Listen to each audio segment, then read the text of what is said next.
ನೀವು ನೀವು ಪ್ರತಿ ತಿಂಗಳು ಒಂದು 5,000 ರೂಪಾಯಿನ ಒಂದು 12% ಹಂಗೆ ಒಂದು 30 ವರ್ಷ ಎತ್ತಿಟ್ರೆ ನಿಮ್ಮ ಹತ್ರ 1,54,00,000 ಅಮೌಂಟ್ ಇರ್ತದೆ.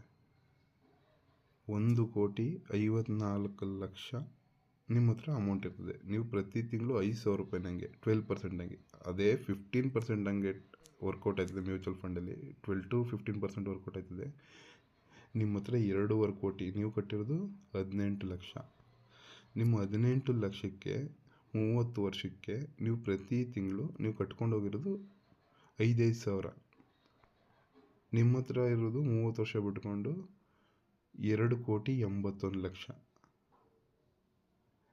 ಟ್ಯಾಕ್ಸು ಇನ್ನೊಂದೆಲ್ಲ ತೆಗೆದ್ರು ನಿಮ್ಮ ಹತ್ರ 2.5 ಕೋಟಿ ದುಡ್ಡು ಇರ್ತದೆ ಇನ್ನು 30 ವರ್ಷದಲ್ಲಿ.